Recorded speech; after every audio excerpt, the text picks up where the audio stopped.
సుమన్ టీవీలో మీ personal and business promotions కోసం కింది నెంబర్కి కాంటాక్ట్ చేయండి. ముఖ్యమంత్రి వైఎస్ జగన్మోహన్ రెడ్డి ఇలాకా ఉమ్మడి కడప జిల్లాలో బీసీ యోజన పార్టీ అధినేత రామచంద్ర యాదవ్కు పార్టీ శ్రేణుల నుంచి ఘన స్వాగతం లభించింది. రాబోయే ఎన్నికలకు క్యాడర్ను సన్నద్ధం చేసే కార్యక్రమంలో భాగంగా ఇవాళ రామచంద్ర యాదవ్ ఉమ్మడి కడప జిల్లాలో పర్యటించారు. కడప జిల్లా రాజంపేట నియోజకవర్గ కేంద్రంలో పార్టీ కార్యాలయాన్ని రామచంద్ర యాదవ్ ప్రారంభించారు. అనంతరం అన్నమయ్య ప్రాజెక్టు బాధితులతో ముఖాముఖి నిర్వహించారు. ప్రాజెక్టును సందర్శించారు.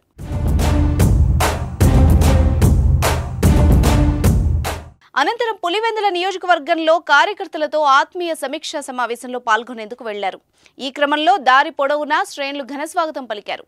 గజమాలలతో సత్కరించి అడుగడుగునా పూలతో స్వాగతించారు.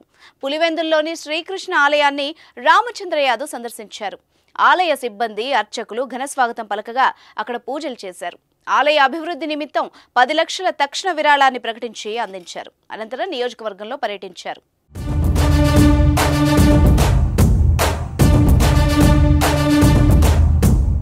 పార్టీ సమీక్షా సమావేశంలో రామచంద్ర యాదవ్ మాట్లాడుతూ ముఖ్యమంత్రి పులివెందుల ఎమ్మెల్యే జగన్ కి రాజకీయంగా ఇవే చివరి రోజులని అన్నారు. మరో 45 రోజుల్లో ఆయన మాజీ అవుతారని వ్యాఖ్యానించారు. సొంత జిల్లాకు, సొంత నియోజకవర్గానికి, సొంత కుటుంబానికి కూడా అన్యాయం చేసిన ఏకైక ముఖ్యమంత్రి జగన్ అంటూ రామచంద్ర యాదవ్ ధ్వజమెత్తారు.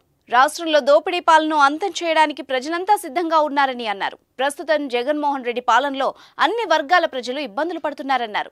రాష్ట్రంలో పారిశ్రామిక అభివృద్ధి జరగకపోవడం వల్ల యువత నిరుద్యోగ సమస్యతో అల్లాడిపోతున్నారన్నారు.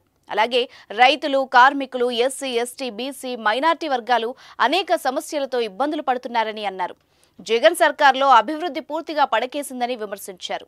బడుగు బలహీన వర్గాలకు రాజ్యాధికారం, అన్ని వర్గాలకు సంక్షేమం, రాష్ట్ర అభివృద్ధి బీసీ యువజన పార్టీతోనే సాధ్యమవుతుందని పేర్కొన్నారు.